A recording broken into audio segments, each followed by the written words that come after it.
mugira mukurikira inyigisho nise ibanga ryo kwinginga.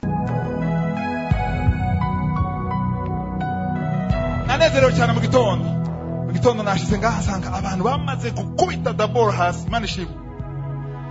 Ikintu kinezeza cyane abaririmbyi mukobona amashami abaririmbyi. Imana ishimwe. Haleluya.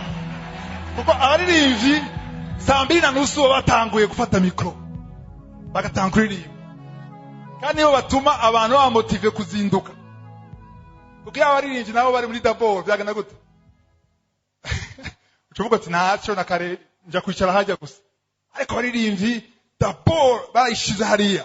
Hari jambo yavuze Asel yavuze muri Estras 8:21 avuga ivyerekeye gusenga no kwisonzesha.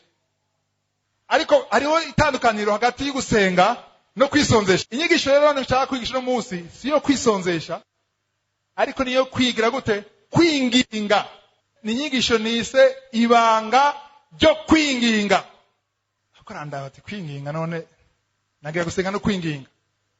Reka ndabereka ingene bitandukanye gusenga no kwinginga. Pio hari 200 nashaka usome. Wanze usome wa mbere mu Banyefeso 6:18. Ephesians 6 verset 18. Tunyarutse sinongo myinshi mwe nituyisoma kwera umwanya. Musengere muri mpwemu ibihe byose. Mu buryo bwose bwo gusenga. Uburyo bwose bwo gusenga no kwinginga. No kwinginga geza ngaho. Uburyo bwose bugira gute? Bwo gusenga no kugira gute? Ibintu bingahe? Bibiri bitandukanye. Abyumvise?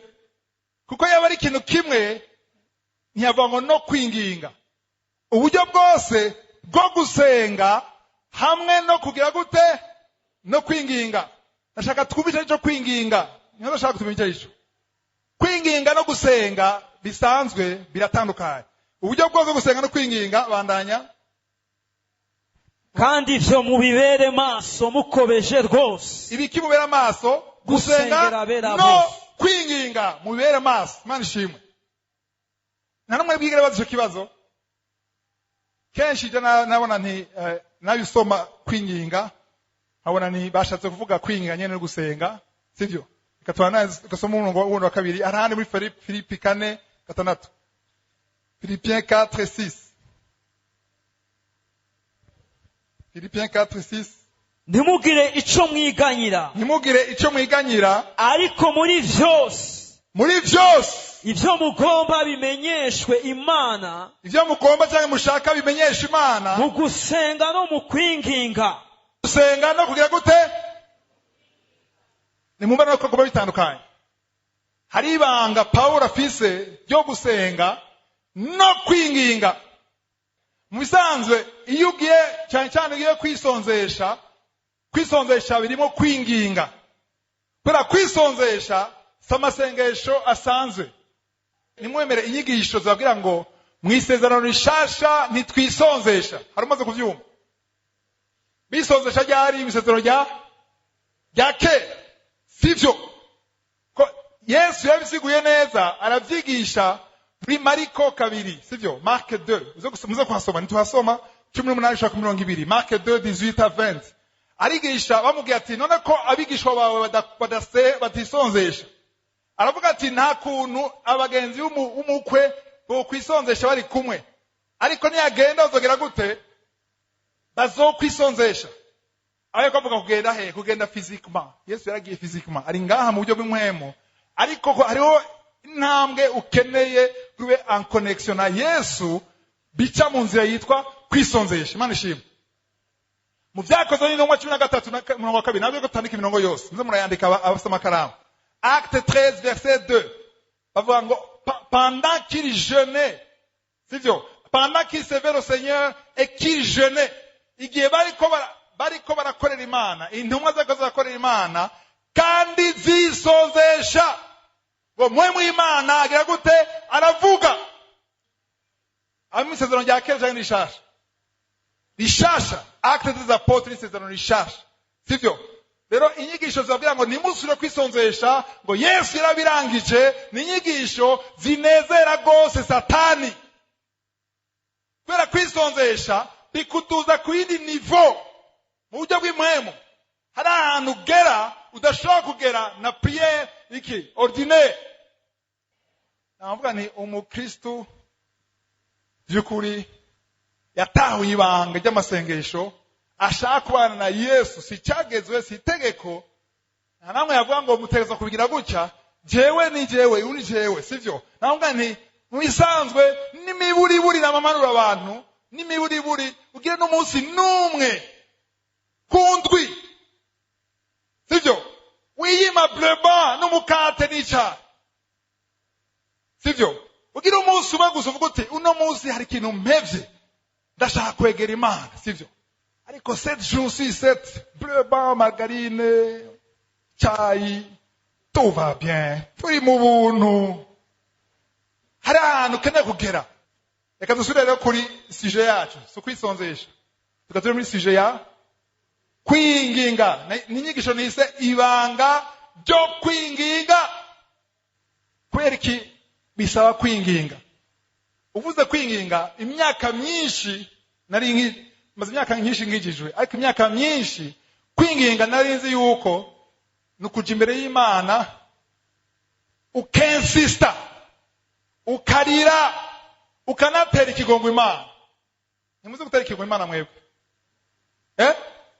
Uri yaranje ukarira hagatota hasi, naho utayafise ukayarondera.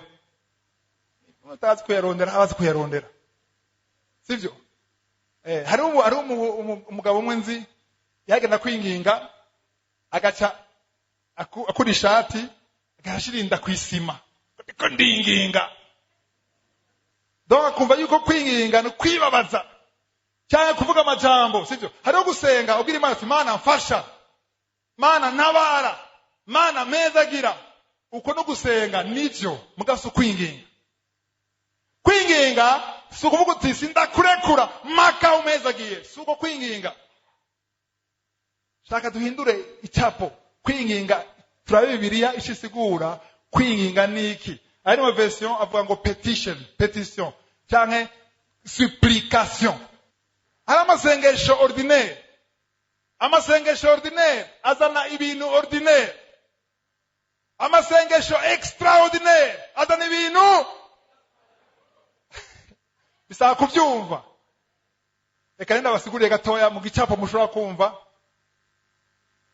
Abantu bamaze kuburana ngaha, ushaka kumuduza mushamutinya gutuza. Kurana si bibi, sivyo? Murigeze kuburana basi. Umuntu yigeze kuburana.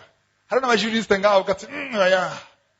Umbiza kuburana canke tribunal, sentare ni gute mu Kinyarwanda? Hari bavyumviza mu Kinyarwanda. Urukiko, sentare, tribunal, sivyo? Ugiye kuburana bisigura yuko hari ikintu ugiye gusaba. Iyo ugiye gusaba rero hariho umucamanza cyangwa umujuje. Hariho n'ikintu cyitwa umushingwamanza mu Gifaransa n'umuki avoka. Avoka no umuntu akuvugira. Jya mu Imana muri Yohana wa mbere igice cya 2 umurongo wa mbere ngo turafise umuavoka yitwa nde? Yesu. Jya mu Imana ngo Yesu ni umuavoka wacu. Vuga tuvugira. Kweka tuvugira. Kwera ki Yesu atuvugira? Ni kwera turakeneye utuvugira. Igituma umuntu akeneye umuavoka ni kwera iyo ugiye kuburana haba ari umuntu umucamanza. Inabwira iyo babaye ikibazo, abantu babiri bagize ikibazo. Abantu babiri bagize ikibazo kenshi bababwira ngo banza mutaturire amatati mwenyene, mubwire abagenzi, mubwire umuryango, n'ibyanka nta kundi mu rukiko canke muri senare. Kweki batinye kubatwara muri senare ubwa mbere, kuko muri senare nta masantima arimo, nta marira akora. Mwamuze kudakuraba imanza haravuga ati oya mushingana uri umuvyeyi nkanje, ivyo nibikora. Nta gutera ikigongwe umucamanza, hakora amategeko. Nukuva yuko langage ivugwa mu rukiko cyangwa muri senare ni langage y'iki? Y'amategeko. Ivyo muvuga byose bihagaze ku mategeko. N'urubanza aza guca ruhagaze ku mategeko. Igituma rero umuntu uzi neza kuri mukuri, neza kuri mukuri, ukarondera umuntu aza kuvugira umwavoka, kubera ko murondera umwavoka. kubera iki? Kubera azi amategeko kugusumvya. Urashaka kuvuga ibintu ugasanga ibyo uvuze bibaye aribyo biguciye umutwe. Kera tukira amafilme siko? Tukira amafilme cyane bazana bafasha umuntu. Polisi iragufata. Kataka kuvuga amajambo musha wa mugabo. Ku neza yawe woceceka. Parce que tout ce que tu diras peut se retourner contre toi. Mukirundi ngo ivyo uzakuvuga byose birashobora guhinduka bikaguca umutwe wenyine. Ku neza yawe rero nuceceke.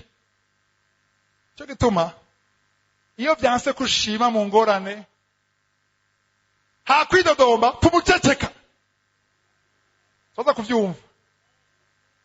Gera kuri stade yo guceceka hanyuma nizo gushoboza gushika ahantu ushima mu bibazo.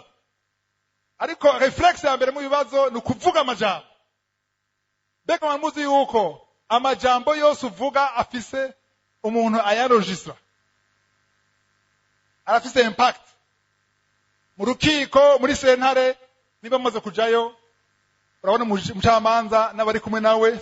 Ariko hari undi muntu hariya muri kwe benshi naramubona akora yisogote greffier akora iki greffier yandika iki yandika icyo yumvira yandika icyo ko bibona yandika amajambo yose avugwa mu isi y'impuhemu dans le monde spirituel hari abagreffier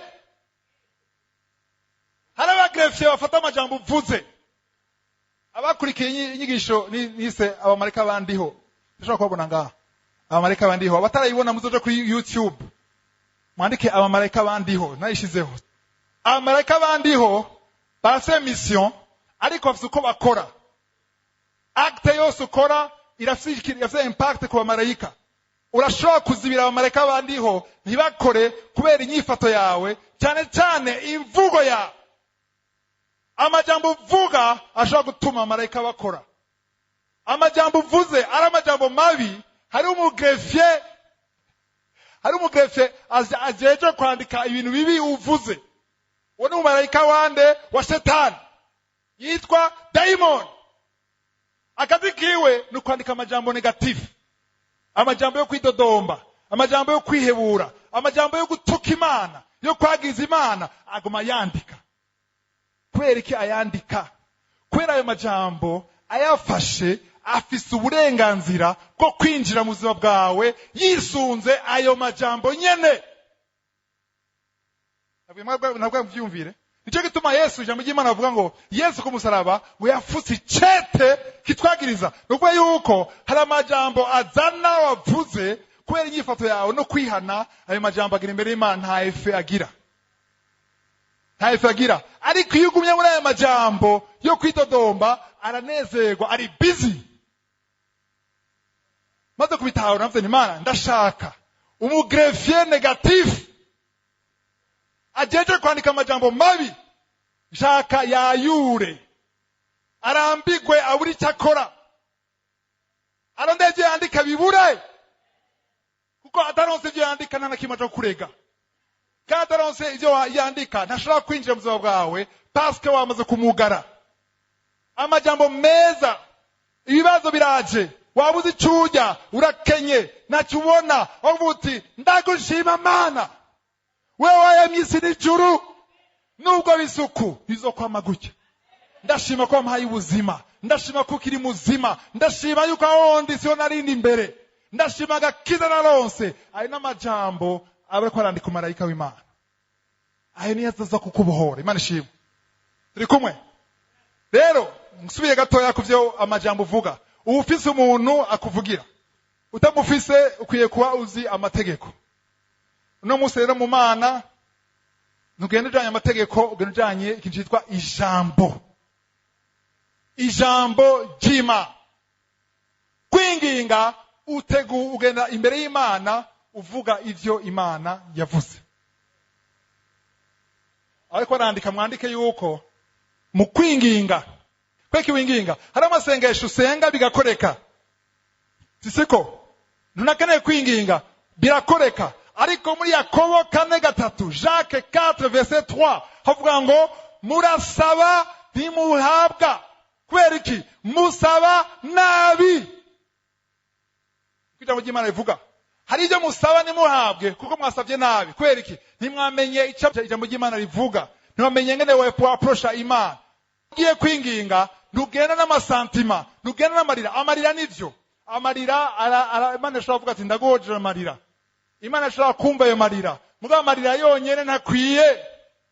Amarira akeneye kubakira kw'ijambo ry'Imana. Situation yose urimwo hari icyo Imana ibivuga ko. Nicyo gituma namvuga ni umuntu adasoma ijambo ry'Imana ntamenya gusenga. Nimba ushaka kumenya gusenga, soma Bibiliya, soma ijambo ry'Imana. Zinyigisho uva kuri radio, kuri internet, kuri YouTube, muri Kanguka deuxième partie inyigisho. Fata karne wandika y'amaverse, ugeze muhira usuri yasome wenyene. Ko turageza gusoma Bibiliya, uzoyisome Bibiliya yose. Nomara kumenya ajya amajambo niyo azogushoboza kwinginga. Umuntu atazi ijambo ry'Imana ntashobora kwinginga. Kubera iki? Ntazi langage yo gusenga. Muri sentare cyangwa mu rukiko ugiye uvuga amajambo yawe, yandenganije n'inzu yanje, uhuye n'ubundi az'amategeko neza aragukubita hasi kandi ari inzu yawe bakayikwaka. Kubera iki? Arazi langage yo mu rukiko, arayizi we ntayuzi. Rero nawe ukeneye kumenya langage uvuga imvugo Imana ishaka kumva iyo ugiye kwinginga. Ikintu cyose ukeneye, ndaza ko uburero bukeya ndabekana muri Bibiliya abantu binginze. Nimushaka kwandika Yeremiya igice cya mbere umurongo wa 12, niho naho tuzasoma Jeremiya 1:12. Ijambo ry'Imana rivuga ngo jewe ndi nyuma y'ijambo ryanje ndarinda. Ndakunda cyane ndarinda ijambo ryanje kugira ngire gute? Ndarishitse. Mu Gifaransa bavuga ngo pour l'exécuter. Nashaka tahure yuko ijambo ryamaze kuva mu kanwa k'Imana, Imana ishaka ko ijambo rishika. Rero iyo ugiye gusenga, ukurasenga winginga ukaza n'amajambo Imana yonyene yavuze. Iyo niyo mvugo abamarayika bumva. Nimuvuge imvugo abamarayika bandiho bumva. Kuko mushobora kuvuga imvugo abamarayika bandiho bumva, cyangwa mukavuga imvugo abamarayika ba Satani bumva. Ngo muhitamo. Uvuze imvugo abamarayika ba Satani bumva, izo mvugo niyazo bafata. Murabaye uburenganzira bwo kwinjira. Cyo gituma ushobora gusenga umwaka 2, 3, 4 uguma widoga gusa iminsi yose kandi wisonzesha 40 jours, iminsi 40. Kubera iki? Hariho abamarayika ba Satani bafise accès, bafise code. Maze ko nambaye amakarte winjizamwo bagusaba code. Iyo code barayifise, barinjira mu buzima bwawe, barinjira mu muryango wawe, barinjira mu bintu byawe byose. Kubera iki? Wabahaye inzira. Wahaye inzira gute? N'umugrefier wewe wavuga ati heraho yavuze ibi, yavuze Mana wowe waramuhevye ntacumaze, abandi urabahezagira sizisha umuhora, uze ngo ufumapfa ntazicabereye kuri iyi si, heraho imyaka ibaye myinshi, he vyose byayangaye, sinzi ntazi ko asenga, heraho no gusenga yabihevye. Ibyo byose biranditse. Cyangwa ngo wabibonye he byanditse? Nuko mu jambo ry'Imana ngo yafuse icete kitwagiriza. Kwagiriza umuntu nuko icyo cete hari ibintu byanditse ku cete bishaka kwagiriza. Iyo ushima Imana ugahimbaza Imana, ivyo bintu byose kwagiriza birafutika, ni byinshi. Nta nakimwe afise, ahubwo amajambo meza uvuga niyo abamarayika bandiho bazana. Bakavuga ati turinjira. Iyo utanga guhimbaza Imana avuga ati turinjira kuko uno muntu ari connected. Asahani yashitse. Nashaka duhindura imvugo masengesho. Nabwiye ko Imana irinda ijambo ryayo kugira gire gute rishitse. Muri 20 pio asome. Nabwiye ko myinshi tayisoma kwera umwanya. Ndiko niruka n'umwanya, sivyo? Asome muri Yesaya 65:25. 24. Basome muri Esayi 65 verset 24. Maze batarampamagara nzobitaba. Ngo batarampamagara Imana ivuga ngo mutarahamagara Imana, mutaranasenga, ngo Imana nababwire, Imana kwitaba utaranayisenga. Imana ikumviriza utaranayibwira. Ariko ikibazo, mbega uyibwira iki? Fo kuraba ibyo kurabwira Imana. Bandanye. kandi bakivuga nzobumva. N'abakivuga nzobumva. Yohana wa mbere 5:14-15. Imirongo irakomeye muyandike. Ndakunda abantu bako barandika. Imana ibahezagire. Amen. 1 Jean 5:14-15. kandi ubu ni bwo bushizi bw'ubwoba dufise kuri yo. Nuko iyo dusavye ikintu cyose gihwanye n'ivyigomba itwumva. Iratwumva. Ahandi yanditse mu Gifaransa ngo iratwumviriza. Nize kute. kandi ko tuzi yuko yumva ico dusavye cyose. Ko tuzi ko yumva ico dusavye cyose. Bitumenyesha yuko duhawe ivyo tuyisavye. Haleluya. Mwabyumvise? Ubwa mbere ngo mutarasaba, mutarasenga, ngo sibwo ngo nabumvise, ahubwo namaze kugira gute? Nuko mwankurikira. Mutarasaba Imana izogira gute? Yamaze kugira gute? Apana yabumvise. Niko muri Yesaya bahanze ngo iki? Batarasaba nzobitaba. Imana yakwitavye utarayihamagara. Muri sobe mu Yohana wa mbere 5:5 mu 15 ngo niko ngo musavye ikintu gihwanye n'ubugombe bw'Imana. Amen. Ngo igira gute? Ngo mwamaze kugira gute? Mwamaze komengo nibakangura mwebwe ntibikanga. Kugihabwa none kirihe ko tashombona. Turongoba niki? Nijyo tukabakaba. Nijyo tugira gute? Twizera. Hagumigire ijambo ry'Imana rivuga ngo wagihawe sinzi kurasengera. Nimba icyo kurasengera munyuve neza. Nimba icyo kurasengera gihwanye na volonté de Dieu. Gihwanye n'ivy'Imana ishaka guha. Muri Matayo 6:10, Matthieu 6:10, Yesu yavuze ngo nimwasenga muvuga ngo que ta volonté. Ubugome bwawe bube kwisi nkuko buri mwijuru. Ukurasengera akazi, kurasengera umwana, kurasengera umugabo, kurasengera kubohoka, kurasengera gukira. Nimba bihwanye n'icyo Imana ishaka, waramaze, apana uzobihabwa, waramaze. Nigute mwumva ijambo ry'Imana? Sinumva ngene bitabashitura. Je biranyatsa. Yes. Biranyatsa. Kuva mu Mariko 11:24, Mark 11:24. Ngo icyo tuzosaba cyose mu masengesho twizere ko twagihawe. Ariko umurongo ntuhera gutyo. Mwizere ko mwagihawe hanyuma muzokibona. Muzo muri kazoza ariko mwamaze kugihabwa. Mana fasha abavyumva. Ubuzima bwawe buca buhinduka n'abavyumva. Imana ishimwe. Burahinduka. Nusura gukangwa n'imiyaga n'ibihuhusi. Ukuvuga uti urabesha. Naragihawe. Nicanje. Ndagifata nyene. Kirihe ntacubona ngo kirahari. Kana basigurire. Nabwiye gira mu vyumve none ahantu bakora ndabanko yahawe. Nari mushobora kwibaza aho twavuye. Uyu mujene yakora avuga Mugisha namumenye muri 2002. Imyaka hafi 10 y'ubuzima bwiwe yakuriye mu bitaro. Abana kuja kwa muganga mu bitaro. Tutsavi mu bitaro. Umwana wa mu bitaro uza kuramutsa mu bitaro. Umwana atabwa hano muri Bujumbura yose. Umuryango maraso afise ni mu demi frere umwe gusa. Ntazi wo mu bitaro nahandazi. Mubona munacuha ngo ona ma emotion. Sa ma emotion. Hari ibintu byagaragaye byari byishije aryamye. Ajya amafoto nimwe yabona neza. Aryamye hasi hari ibintu byagaragaye. Rero wewe warabibona ubu akababwira akabona ngo anyarutse umujene. Nimuvyumva mwebwe. Nimuvyumva. Hari igihe umuntu ashinga naye bariko arishima. Ariko arirata. Nimuzi kuva kuvuga. Nta ma emotion. Kanababwire andabona ko benshi aba intellectuel sivyo? Quand même, poirissime. Reka nje muri science. kandi basiguriye muri science kugira tuvyumve neza sivyo fuma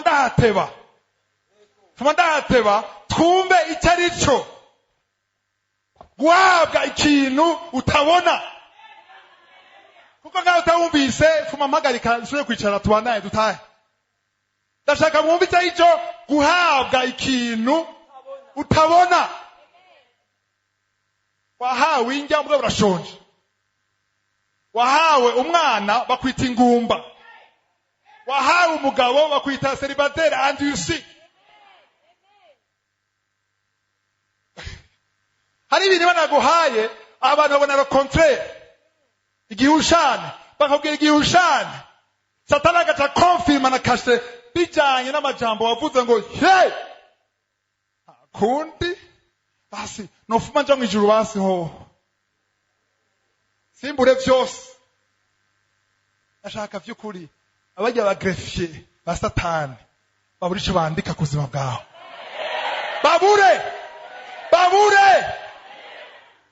babure avuga ati ntacyo dufite twandika abandi abagreffier bandiho babe busy n'ivyuya bandika ibitabo bikujana Imana yaguteguriye. Haleluya. Bisaba kumenya ijambo ry'Imana. Bisaba kumenya icyo Imana ivuga ku buzima bwawe. Kuri situation yawe. Nimba ukeneye umwana, ukeneye kumenya mbega ijambo ry'Imana rivuga iki ku bantu batararonka abana. Nimba ushaka mariage, cyaranse. Ijambo ry'Imana rivuga iki ku muntu yabuze umugabo cyangwa umugore. Ivyo. Ega ayo majambo y'ijambo ry'Imana niyo twaye imbere y'Imana mu kwinginga. Kandi iyo yugurura umuryango. Nimba ari ingwara yanse gukira. Mana umusongo uranyishe ntibikwiye. Menya icyo ujyana ugikure mu ijambo ry'Imana ugiterure ukijyane ku ntebe yera imbere y'umucamanza mukuru. Haleluya. Baba Grace avuga ati yaduhinyuye mbasha twandikike katumuhebe turondere yuni nta guheba barakurindiriye gushika upfe. Kuko nimba ari umuntu ari persevera ni Satani. Satani persevera. Sinda mumva. Umuntu yagucira ubanza, je nacira ubanza shabivamo. Ariko agumaho tu. Ashaka kwibaza umuntu abwira Yesu Kristo, umwana w'Imana ngo pfukamira. Ashaka kwibaza. En personne. Apana kuvuga ngo yosoya ari ngaha nyama n'amaraso, pfukamira. Ndaguha ubutunzi. Eka tubandanye. Nje muri science rero, sivyo? Science ko ni ibintu byumvikana, anavuga ndivyo ego. Na Yesu kenshi aravuga iki nyavuga science mwavuga la nature. Ibigaragara murabindogobwa musukoni. Musukoni kandi sha ego ndabubona nivyo. Yavuga WhatsApp no munsi WhatsApp nibiki. Nabya kuvyumva. Kandi muri science rero. Sinshaka kwaza abantu base television yabo. Mugabo mwese mwaza kubona television. Utarana television yinda ngaha. Muri 2018 quand même, 2019. Rero television harimo science irengera ubwenge by'amaso akwereka. Ariko aba scientifique bashaka kubikwereka utabibona kandi ukabyemera. Hariho chaîne ngavuga chaîne nka zibiri. Hariho chaîne yitwa France 2 na chaîne yitwa CNN, sivyo? Hariho France 24, na chaîne menshi, sivyo? Aho muri iki kibanza turaguze television turayize ngaha. Turagiye kuri Teledis turarishe. Câble chup. Television ngaha ki écran. Super Sport, fate Super Sport, sivyo? Championnat rugby, Super Sport, sivyo? Okay, ushaka chaîne yitwa nde? Super Sport.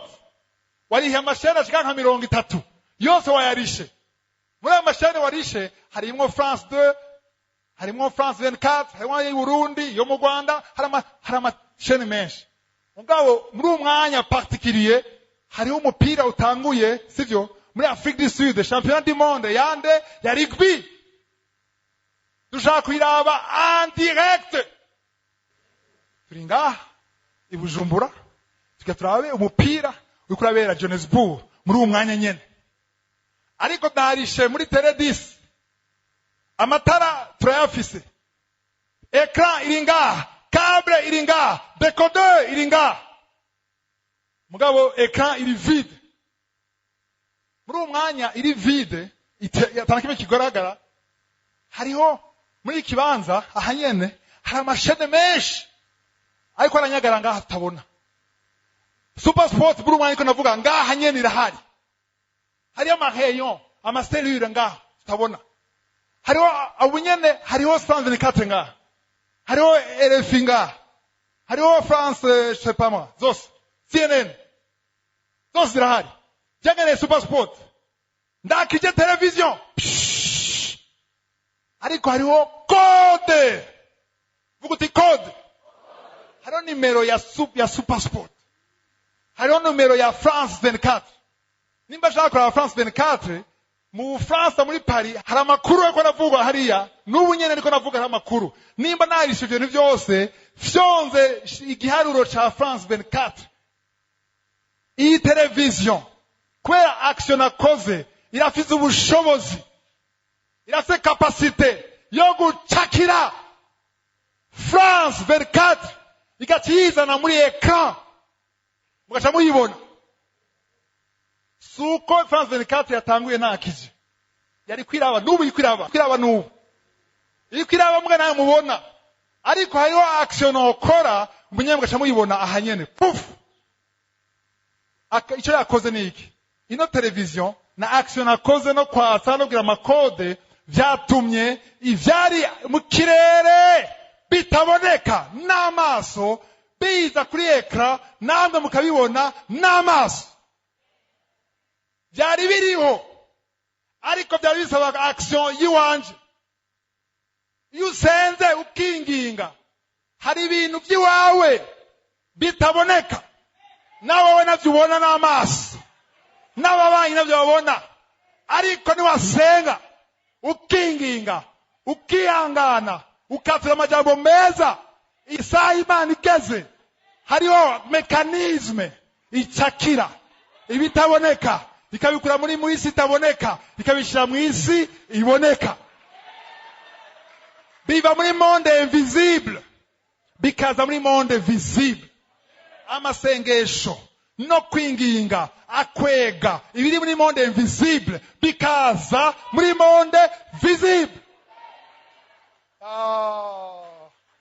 Mo bitahura nimwosora kwiganyira. Ico kigabo kirihe? Deja bavuze ko ico kigabo wavyishe. Ko ushaka kigabo, ushaka umugabo avuye ku Mana. Ntaboneka, nta nagacu nkuko babivuga, ariko arahari. Hariho action ukora agacava muri monde invisible akaza muri monde visible. Waraboshwe n'inzoga. Inzoga ntacu utakoze ngo bibe inzoga, ntacu utakoze ngo bibe urumogi, ariko niwasenga wizera ukinginga uhagaze ku ijambo ry'Imana, hazoza inkota ya mpwemu yera ikimigozi y'ububoregwe cyangwa ubusinzi. Kinyarwanda n'ubusinzi, kuboregwa cyangwa gusinda urashobora kuba ushaka kubiheba bikanga. Icyo ukeneye kumenya ngene usenga ukinginga hamukabohoka. Ivyo ibitaboneka muri monde iyi turimo, Imana irabizana ikabikura hariya, ikabizana mu buzima abandi bose bakabibona. Nijaja kuri ekran yawe bikaboneka, hari aba hypocrite bazokubwira ngo twaragusengeye, ariko bitaraboneka barakuvuga bagusengeye ko bigaragaye. Ngarabere ku burero bwo muri Bibiliya bw'abantu bamenye kwinginga bisunze ijambo ry'Imana, sivyo? Site ngo vyumva itara amatara murana amatara ngaha, hari umwe electricité interrupteur ukoze ko go paf hacabiki amatara caya usubiga fyonda cyagira gute? Si magie. Mwize physique siko, hariho ikintu citwa courant fermé na courant ouvert. Courant interrupteur rugurura puf, ugize gutya ni fermé, courant électricité icirengana. Umuduga ngene waka, hari ico keshi kwa contact. Si contact ni contact mukosore. Si contact na konake zanje monanga heho barisito ngo nage zanje ziri he, ni contact mukosore. Igituma yita contact Mazikora basuma bivye imiduga. Amafilme yatwigishije ibintu byinshi. Bivye umuduga barabomora. Barafata insinga zibiri. Pyu! contact bayigira bo nyene manuellement buzuguca waka circuit ibaye fermé ushizemo ukagira gutya hariho circuit ibaye fermé hari ikintu cyitwa point de contact. Rero amasengesho no kwinginga ni point de contact. Mani shimwe. Iyo usenga winginga wisunze ijambo ry'Imana uvuga amajambo mazima utidodomba hari uve hatagira ngo pa apana umunsi nyene gihe c'Imana. Haleluya. Amasengesho no kwinginga atuma circuit iba fermé. Ubushobozi bw'Imana apana electricité, la puissance ya mpwemu yera ikikora iciye muri iyo circuit y'amasengesho no kwinginga. Rero gituma kenshi tutishugwa tugana gusenga tukarira contact yuguruye. Circuit iri ouvert. Kwera amajambo yawe iruguruye. Hamukaca bibaza ngo amarira atuma Imana ikora. Oya, ntatuma Imana ikora. Ariko Imana ikeneye imvugo yayo. Yavuze iki kuri iyo situation? Ivuga iki ku buzima ubayemo? Inkuru nshaka kubabwira bwa mbere, mwese murazi inkuru ya Eliya ngene yasenze inshuro kangahe? Inshuro 7 fois. Inshuro 7 atavuga ngo abwira Ahabu ngo ndabonye iki? Agacu. No musakiza kubona agacu. Murahura nta gacu. Nta gacu. Wapi nta gacu? Abwira agacu nikizana. Hari ikintu kizana agacu. Nimuse ngumva mana ndashaka agacu. Hari kumenya agacu kaza gute? Sugusara, sugusemerera cyane, sukwizozesha ni vyiza cyane. Muga no kubengene wisonzesha. Ni kubengene usenga kugira agacu kaze hanyuma haze imvura. Gusura mu byagezwe canke gutegeka kwa kabiri mu Kinyarwanda. Deutéronome chapitre 11 burahategura wewe, sivyo? Abami ba mbere igice cya 17. 1 roi 17. Umurongo wa mbere. Turabona Eliya avuga yuko imvura ihagaze. Itazosura kugwa. Gushika ijambo rije. Uvuye ku Mana. Mani majambo ni Imana yagize gute? Yahagaritse imvura. Si Satani yahagaritse imvura, ni Imana yahagaritse imvura. Muri mu bami ba mbere 18 chapitre kurikira 1 roi 18 umurongo wa mbere. Imana y'Amana nyene yavuga ngo imvura yahagaze haciye 3 ans et demi. Hagati ya chapitre ya 17 17 na 18 haci imyaka 3 n'igice. Umbarango bizi gute? Ndabibona muri Yakobo 5 17 na 18. Jacques 5 verset 17 à 18. Bavuga ngo Eliya yari umuntu nkatwe. Arasenga imvura ihagarara. Arasubira aca imyaka 3 n'igice. Arasubira arasenga. Imvura igira gute? Iragwa. Icyo mugiye gutahura nuko Eliya yasenga ahagaze ku ijambo yavuye mu kanwa kandiho. Agangana basigurire ikintu Eliya atahuye. Inyigisho muze kumva henshi hari ikintu Eliya atahuye abantu benshi bataratahura. Eliya aratahuye icyarisho iyo imvura itaze igituma yabikuye he? Yabikuye mu ijambo ry'Imana. Mwana babarira nugusoma Bibiliya ukamenya ijambo ry'Imana rivuga iki. Muri gusura mu byagezwe Deutéronome 11 verset 13 à 14. Tunyarutse umwanya kuri tureka. Maze nimwagira umwete wo kumvira ibyagezwe mbagera uyu munsi, mugakunda Uhoraho Imana yanyu, mukamukorera mubehereje kw'imitima yanyu yose n'ubugingo bwanyu bwose, igihugu cyanyu azokirekurira imvura mu bihe byayo, imvura y'agatasi n'iy'urushana, kugira ngo mubone kwimbura amasaka yanyu n'inzabibu zanyu za vino n'imyelayo yanyu y'amavuta. Naho geza ngaho Imana ikurababwira ati nimwanyubaha mukagenda ko nshaka nzobasurika ko imvura nyinshi. Mane majambo burongo umugisha. Umurongo wa 16 simba kuri mwanya. Mwumbirize 16. Ariko mwirinde imitima yanyu yoye gusukwa, mugakikama mugasaba izindi mana mukazisenga.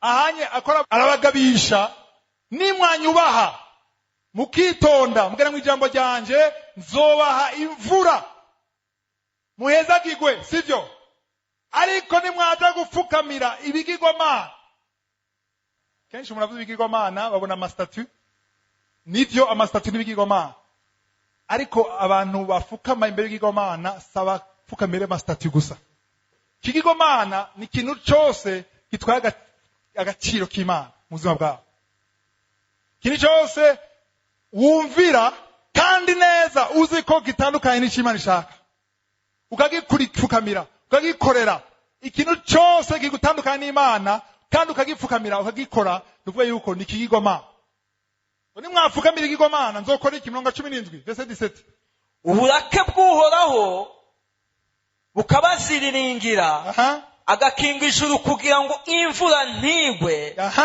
isi nibe ikimera ko ibintu mukazohava muhona bidatevye Imana ishimwe mugashira mu gihugu ciza Uhoraho abahaye. Amen. Tugendere muri abami ba mbere 18 mwabikurikiye hari ibintu Eliya yatahuye ngaho yatahuye yuko imvura Imana yavuze ati stop vuga nta mvura isura kugwa kubera iki hari igituma bari bakoze biki bavuye mu nzira y'Imana baje mu bigirwamana Imana ihagarika imvura murongo 18 rero murongo wa mbere igice 18 murongo wa mbere 1 Roi 18 verset 1 soma murongo wa mbere hashize igihe kirekire ijambo ry'Uhoraho riza kuri Eliya icyo kirekire ni na myaka 3 n'igice hari mu mwaka ugira gatatu inzara iteye ritigenda wiyereke Ahabu nanje nzorekurira imvura kwisi. Icyo kintu Imana yamusavye cyagiteye ubwoba Ahabu maze kumva umugore yitwa Jezabel umwe Eliya acatinya yari amaze abaprofeti yabishe bose uwo mugore ni umugore wa Ahabu yari umwami wa Israeli yari umugore wiwe abantu bica bapesekita abavugisha Imana ikatubwira ati genda umwiyereke nka suicide genda umwiyereke hanyuma umubwire ko imvura musome gato ya muze gusoma nimwashaka muhira muze gusoma chapitre 18 yose muze kubona yuko bwa mbere Eliya yabanegire n'ubwoba ati ahubwo ahanshi ubutwe ariko mugende umubwire imvura yaguye ariko nashaka tumva ikintu kimwe abasomye ino nkuru inyigisho nyinshi zivuga ngane gusenga bizana ubushobozi nivyo yasenze kenshi ariko Eliya yagumye yibuka Deuteronome 11 gusura mu byagezwe 11 kweke ndabivuga yaratahuye yuko imvura yarataze ino mvura mwumva ikintu kimwe cyuga ntaco kaza twe twifitiye imvura mu Burundi si imvura iyi fizike uno munsi kiravuga Sezerano rya kera ni gitutu y'ivyo turi muno munsi imvura ni ishusho y'Imana yateguye y'Imana yateguye biri mu ijuru cyo Yesu yavuze ngo nimusenge muvuga ngo ivyo wateguye mu ijuru bibe kwisi nkuko biri mu ijuru rero hariho ibintu Imana yaguteguriye hari imigisha Imana yaguteguriye yataze iri bloke mu kirere bisa yuko huguruka ni huguruka bizomanuka Eliya yarabitahuye bino bintu abana bivuga ko yatahuye simbira ku murongo uje ku murongo kangayo cya ku murongo wa 19 verset 19 19 nuko rero ntumamagarize Abisirayeli bose akabwira Ahabu bakoranire ku musozi Karumeli bona bakamenyi ba Bayali uko ari 450 geza ngaho gatoya iyo nkuru murayizi yamubwiye ngo hamagara ba profete bose ba Bayali bamwafukamira ibigirwamana bahamagare bose tugire competition turabe ufite Imana ikomeye ariko mission Eliya yari afise yari yogira gute bacu umutwe bose kandi abaciye imitwe bose umuzi wa mbere ngigiri jeune ngikizwa asati ino Bibiliya atebwo guca imitwe abantu muvugisho w'Imana navuga ni aba bana bahoye iki ikibazo yari afise sawa abantu yari afise ikibazo c'ibigirwamana yavuga ati ibigirwamana byose biveho murabizi inkuru ngene byagenze yarahamagaye yarababwira ati mutangure mwebwe bashaho amazi murabizi amabuye hanyuma hagera igihe turu yiwe acahamagara Imana umuriro w'Imana agira gute uramanuka uraturira ibimaze maze guturira cyabaye rero murongo 39 soma verset 39 maze abantu bose babibonye barunama bashika hasi baravuga bati uhoraho niwe mana uhoraho niwe mana. shika kuri 41 maze Eliya abarira Ahabu ati genda uduge ufungure wuhire kuko numva akariri k'imvura nyinshi. Haleluya!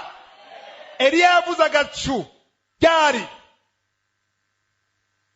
nko nakurikira neza bese karanda avuga gute tugenebwe kandi maze Eliya arababarira ati nimufate abo bakamenyi ba Bayali babafate hanyuma ntihagire ucika n'umwe. barabafata maze Eliya abamanuka ku mugezi Kishoni abicirayo. Rindira yisha abantu avugisha bangahe ba Bayali 450 umurongo wa 40 sivyo sikunda wiga muje kwica sivyo hari wa Bayali mukeneye kwica bimuhemu umwuka hari ibigongomana mufise mukeneye kwica kugira imvura imanuke hari imigisha itazopfije kubera ubuzima urimo kubera ibyaha urimo kubera udashaka kwihana kubera udashaka kuva mu nzira y'ibyaha kubera udashaka kwitandukanya n'icyaha kubera kuba widodomba bigaca bizibira murongo 40 babishe bose 41 niyo yaciye avuga iby'agacu ntimwabitahuye agacu kavuzwe ari uko bavuyeho bose ibigomana vyose bipfuye ibigomana wicaye ko uve ngaha uvyishe nimba ari telefone ikujana mu vyaha ibintu by'ubusambanyi ibya pornography ibintu bya masturbation ibyaha byose ubitandukanye navyo sino uzoshobora kurira urire ntagihinduka 40 mwayisomye yayisomye murongo wa 41 muko murabikurikira murongo wa 42 nuko Ahabu araduga aja gufungura Eliya nawe araduga aja ku mpinga y'uwo musozi Karumeli. Amen arunama ashika hasi acurika umutwe mu maguru. Eliya yagiye ku musozi ryari abanje gukuraho ibigirwamana byose nta muntu numwe umwe gusa avuze amen birakure yice binige kuko birakuzibiye kuja mu muhamagaro w'Imana rekura ibintu byose barako Imana itanezerwa bidahonja mu Imana bikureho cyo kintu cyose uha agaciro kiravyuka kare mu gitondo gusenga ariko kare naramvyuka mu gitondo imbere yo gusenga nkanza kuja muri WhatsApp ngasanga nashe ntwagwa n'ibiri ndani cyane yura nti ako mvyuse vyukuri ntangure WhatsApp ntangure internet ntangure Facebook oya ndavuga nti ndavyuka ikintu cya mbere ndiho ubwa mbere na mbere Imana nicyo kintu cya mbere giye gutangura ikintu w'agaciro niyo Mana yawe nimba ushobora kuja kudandaza umubiri wawe ukaja mu busambanyi nuko yuko iyo uwo mubiri waguhaye agaciro plaisir wahaye agaciro Imana yize ubwa mbere nimba ushaka kwinginga stop shaka rero bubiri bwo muri Bibiliya cyendabaha mwishuri twavuga ngo matiyo ndabaha matiyo yo kwinginga kumaka amwamwe niko nabereka amajambo mukwiye guhagarara ko giye muko muringinga muhame wa kabiri 2 Rois 20 abami wa kabiri igice cya 20 soma murongo wa mbere ushaka 6 bukebuke. Muri iyo minsi Hezekiya aragwara agera hafi yo gupfa. Hezekiya yaragwaye agera hafi yo gupfa.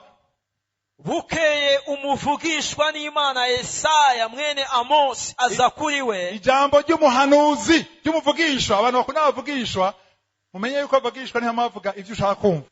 Imuronda bavugishwa imigisha gusa umuntu azomuvuga imigisha point d'interrogation. Ntiyamavuga imigisha gusa avuga ivyo ndiho amutumye kuvuga. Nuzomenye mvugisha ukuri akubwira ivyo Imana mubwiye kuvuga. Hari ukubwira vyiza gusa agira unezerwe kumukora mu mufuko.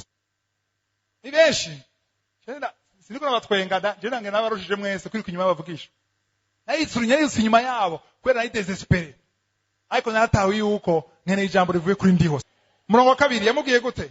aramubwira ati uku ni kuhoraho agize ati tunganya ivyo mu rugo rwawe kuko ugira utange utagikira.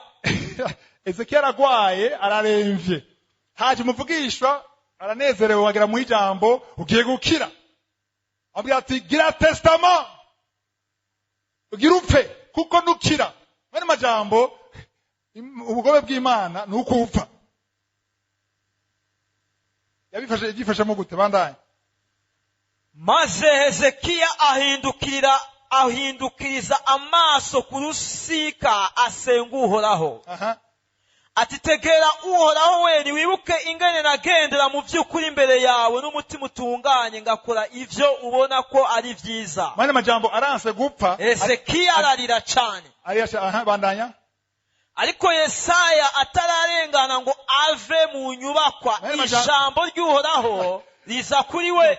Yesaya yaraje atanga message. Umugabo aja kuri mire ntakurira. Yesaya hakumuhoza. Cyayifatira ikati korose. Je naje mission yanje.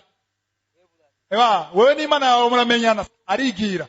Ezekiya ariko ararira yinginga. Kurira ni kimwe, ariko yaringinze akora ku mutima w'Imana. Hari ahantu yakoze. Yavuze ngo ibuka yuko nagiye mu kugororoka. Ahanye yazanye Proverbe 10 verset 27. Nukumenya amajambo bw'ira Imana. Niyavuze ngo ibuka Proverbe. Yavuze ibintu bijanye n'ijinja Imana yavuze. Muri iyo Proverbe bavuga ati abantu bazobugororoka ngo nzobongera iminsi yo kubaho.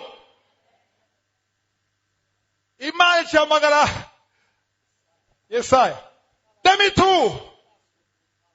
Akiri kwirembo. Demitu. Hariyo isengesho ryo kwinginga ritumye ndakugarura. Subira inyuma. Nari nasinye none ndagize gute? Ndasinyuye.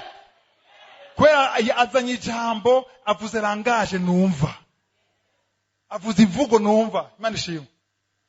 Kina mavuga nije yomba Ezekiya chansezera nkaga testament. Kweri. Kuko Imana yaremye isi n'ijuru. Irinze ihitamwo yonyene. Ngo taha. Harageze kutaha. Oya chaka umuzukuru taha. Sindarongora taha. Sindagura umuduga taha. Imana ivuze ngo taha ni taha. Ariko Satana avuze ngo taha sinzopfa nzobaho. Namamaze. Haleluya.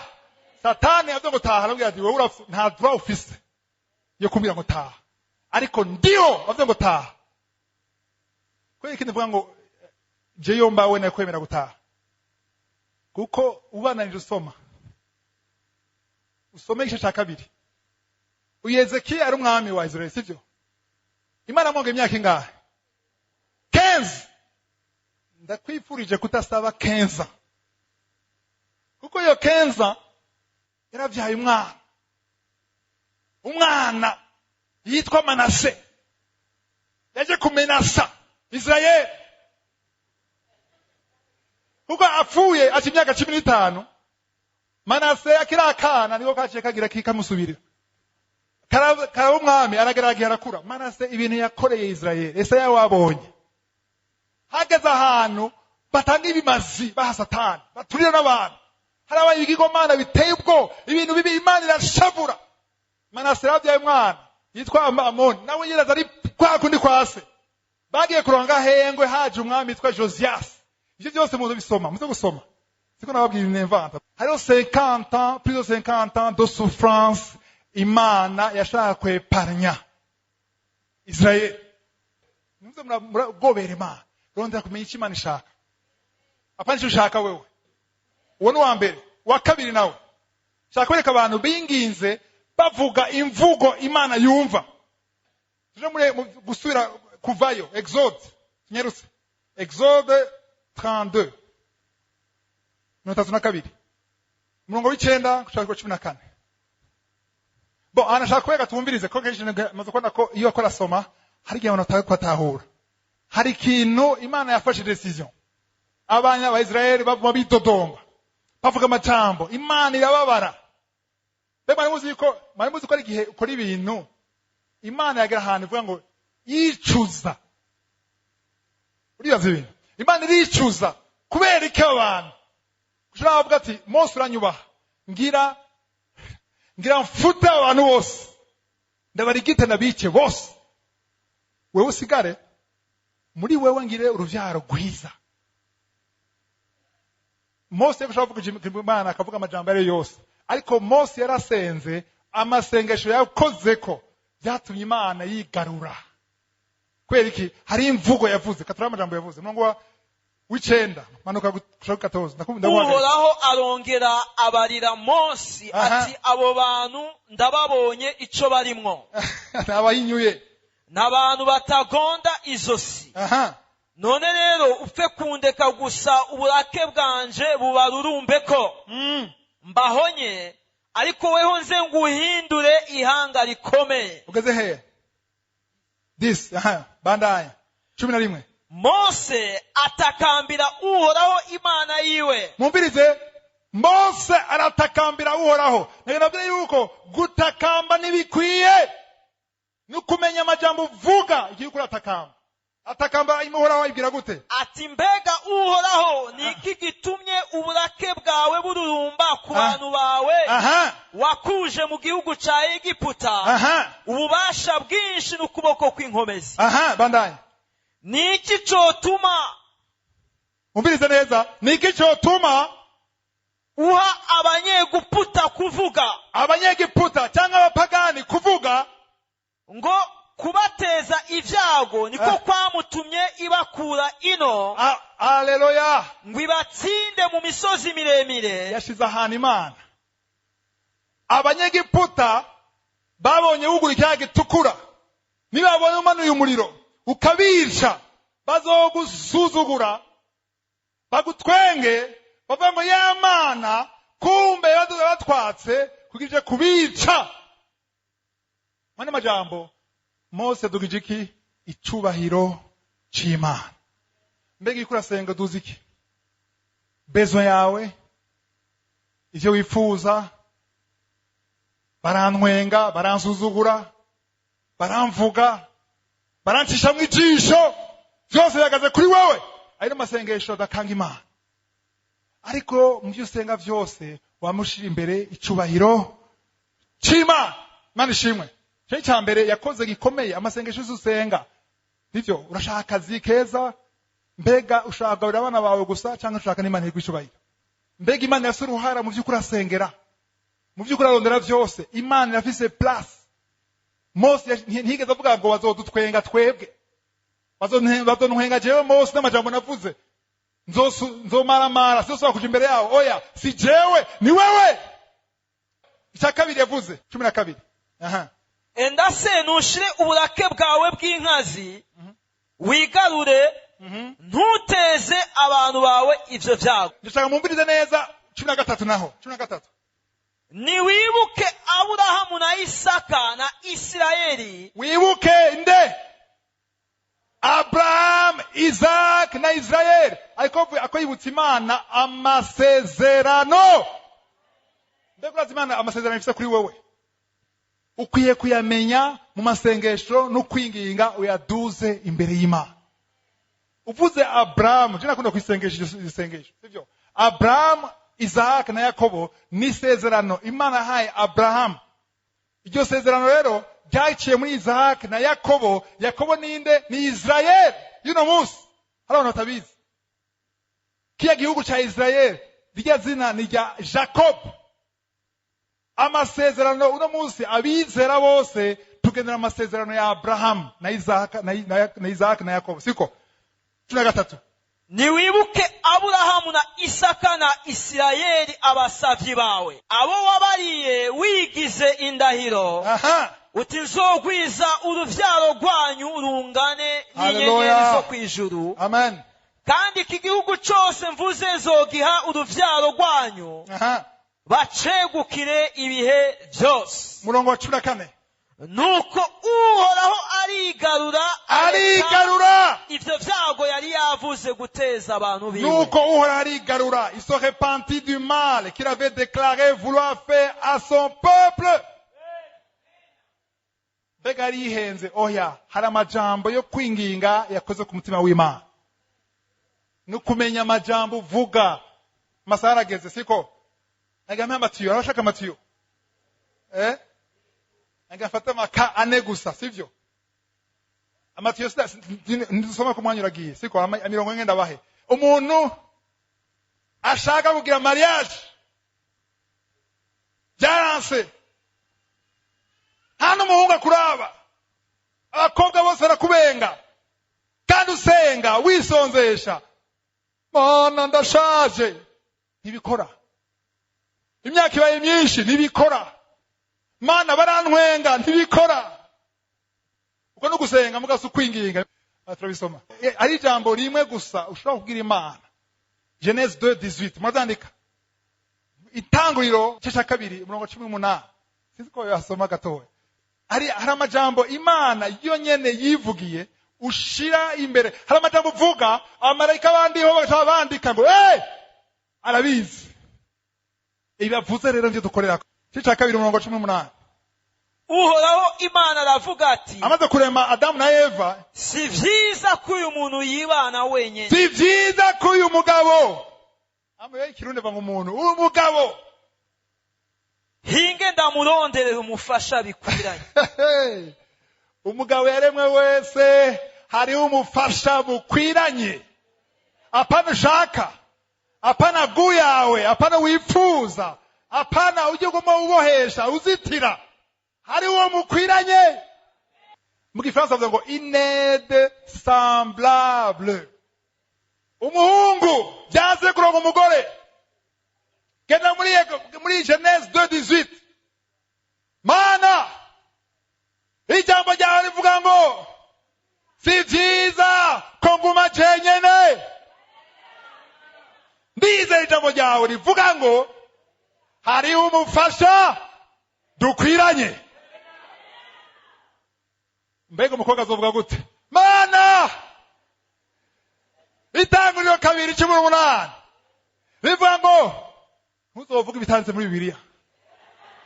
Si vyiza ko umukobwa aba wenyene, naho byanditse. Naho byanditse. Si vyiza ko umukobwa aba wenyene, naho byanditse. Vuga ibyanditse. Nivyo bifite impact. Vuga uti si vyiza ko umugabo uri umukobwa, si vyiza ko umugabo aguma wenyene. Bisigura ko jewe mukobwa ndumufasha akwiriye umugabo umwe ku isi. Haleluya. Sibikino. Abamarayika bandi ho navuga gutyo. Arabizi ko yaremewe umugabo. Koga mukiri mwenyene ni murindire umwe. 1 Corinthiens 11:9 nitwasoma havuga yuko umugore yaremewe umugabo. Si umugabo yaremewe umugore. Abagore ngana amen bavuga mugabo ndivyo byanditse. Abakobwa bose muri ngaha waremewe umugabo. Kiretse nimba udashaka mariage. Ego hari udashaka mariage. Kandi muri Bibiliya 1 Corinthiens 7 baratanga freedom. Udashaka mariage ntayushaka. Sica. Ariko nimba ushaka umugabo menya ngene usenga. Usenge Mana ubona aremewe. Ahari nubwo ntaramubona ndamuhezagiye. Murinde mu gitondo utegura umunsi ubuteguriye nawe. Umusengere. Amenye ubwenge buve ku Mana. Igihe cy'Imana kigeze azoza. Kumenya amajambo muvuga. Umugore agize mariage cyangwa umugabo akaba ari mu bugombe bw'Imana. Uvuga ko ari muri mariage yakwera. Apana mwe bakwegera mu nzu. Hano baraza kutubwira bambwira muri kanguka. Sengera ndongo mwana. Tagusabye. Umuntu n'umugabo wawe murabana. Ego turi kumwe. Ariko nituragira mariage kandi ntaransaba. Noshaka nsenge gute? Banza muvane. Soka. Nicyo harabavanye baragenda gutunganya barasubira barabana iruhagarare mu jambo bamukuri banze agusabe famille igutange bien. Abaheburayo 13:4 ngo que le mariage soit honoré par tous. Hébreux 13:4. Rero nimba ufite umugabo peu importe nuko wovuga ngo narihenze n'umugabo wawe iyo sindabimenya nta kundi n'umugabo wawe.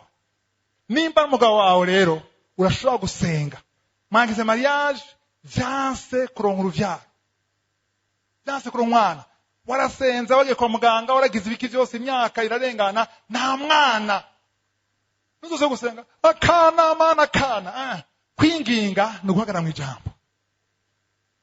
Ndashaka guheka ni vyiza kushaka guheka umugabo urabije mu Imana rivuga iki amasezerano y'Imana avuga iki Itanguriro chapitre 1 verset 28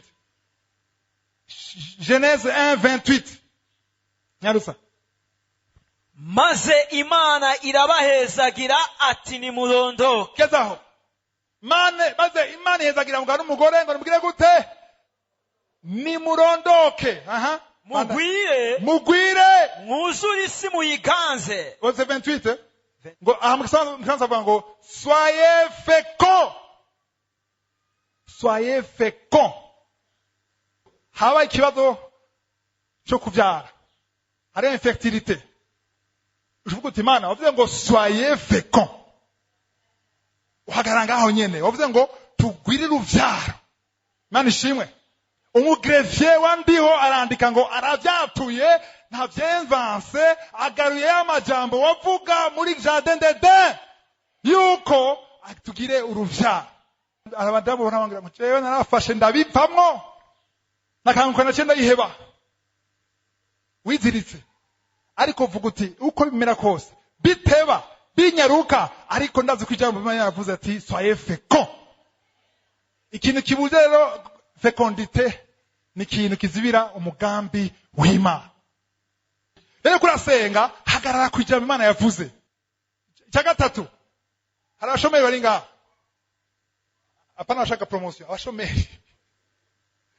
abashomeri basavye indaro baburara amajoro abiri mutajya kandi uri umwana w'Imana wizera. So andika Proverbe 10:3 umugororotsi hazokwicwa n'inzara. Hagarara kuri amajambo nyene ayo majambo niduza imbere Mana mbega si wavuze ngo umugororotsi hazokwicwa n'inzara. Psalm 37 verset 25 Daudi amajambo avuze jewe sinigeze mbona umugororotsi asega cyangwa uruvyaro rwiwe. Ayo n'amajambo akora ku mutima w'Imana. Hébreux 10 verset 38 Abaheburayo 10:38 ngo umugororotsi azobeshwaho n'umukate. Oya niki ukwizera ni wizerere yuko aya majambo agucira inzira. Uragwaye ingwara yanse gukira. Yesaya 53:5 amaverse y'umwami 4 sivyo avuga yuko mu gukubitwa kwa Yesu mu mishishago ya Yesu zangoni yakubiswe zose sukora Yesu yarananiye kwidefanda. Iryo jambo uyu murongo ndabahaye 53:5 avuga ngo igituma yakubiswe ni kugira abizera turonke iki gukira apana kutagwara sivyo. Benshi baravuga ngo bakije ntibagwara c'est faux. Naho vyanditse ko atagwara. Epafrodite yakorana na Paulo yaragwaye agera muri koma ahakwa no gupfa. Paulo wenyene ubwiwe yaragwaye mu Galatiya 4 ngene yaje yaragwaye. Timote yaragwaye. Abantu bose baragwaye ariko ngo mu bishago ya Yesu turafise isezerano yuko turonka gukira. Ayo majambo rero niyo hagarara ko Imana ishimwe. Abagalatiya 3:13 Galatiya 3:13 Amen. Havuga ngo igihe Yesu yabambwa ku musaraba yikoreye imivumo yose. Yikoreye imivumo yose. Izo ngwara zose muzi nizo mutazi zose ni konsekansi y'icyaha, ni mivumo ituma haba ingwara. Ariko iyo mivumo yose ngo yageze gute? Yarayikoreye. Yohana wa mbere igice cya 3:8, 1 Jean 3:8 parti ya kabiri ivuga ngo umwana w'Imana yaje gusambura ibikorwa byose bya Satani. Ibikorwa bya Satani Yesu yaje kubisambura. Ayo niyo majambo ukwiye kwatura. Mbwiye abantu bane gusa, ahandi bisaba kugira gute? Kusoma ijambo ry'Imana. Haleluya. Bwana asifiwe. Duhindure nyene dusenga. Duhindure nyene twinginga. Ntidusenge gusa, ahubwo twinginge. Twinginge duhagaze kwijambo ry'Imana. Amen. Harageze naenje ko 5 minutes gusa, katuhaguruke. Abashaka ko dusenga, dusenge Imana idushoboze. Dushoboze guhindura imvugo, dushoboze kumenya kwinginga, dushoboze kwisonzesha cyangwa kwiyiriza, dushoboze kutiganyira, kutidodomba, kugira abagrefye ba Satani baburi ico bandika. Dukwiye kugira amajambo menshi tuvuga, kugira abagrefye bandiho baronka ibitabo n'ibitabo. Imana ishimwe. Kadusenge. Mana ndagushima kuri ino jambo twumvise. Ndagushima ku muntu wese yumvise ino jambo. Urakoze Mana kutwibukije ko gusenga bidakwiye, ahubwo dukwiye no kwinginga. Ndasengeye umuntu wese ahagurutse hano. Ndasengeye umuntu wese azokumenya inyigisho kuri internet, haba kuri WhatsApp, haba kuri Facebook, haba kuri SoundCloud. Umuntu wese ashaka gusenga no kwinginga, ndasavye umugire ubuntu. Turasavye ubuntu bwawe Mana. Nta numwe yoshobora kutidodoma mu bibazo atari ubuntu bwawe. Nta numwe yoshobora kwica ibigirwamana vyose atari ubuntu bwawe. Turashaka kutwugura amaso kandi uw'inkomezi, ibyo Satani yateze vyose bisambuke kuva kwino saha Mana. Ndasavye ivyete vyose by'abagrefye ba Satani, ibyo madayimoni yanditse vyose kuri twebwe, turihanye ubifute vyose. Dusavye ngo Mana udushoboze kwandikisha amajambo mazima, kwandikisha amajambo akoresha icubahiro, kwandikisha amajambo aduha intsinzi mu izina rya Yesu. Ijambo ryavuga ngo nitwasenga twizeye ko twabihawe tuzoyibona. Ndizera Mana ko abatari bake babare ngaha, babari mu Buraya, babari muri Amerika, abazokumva inyigisho bose ko bagiye guhindura ubuzima bwabo mu gusenga no kwinginga, kandi uhinyota Mana yo kumenya ijambo ryawe, tumenye amasezerano yawe, tumenye dusenga icyubahiro cyose kibi cyawe ubu niwe idashira mu izina rya Yesu. Amen.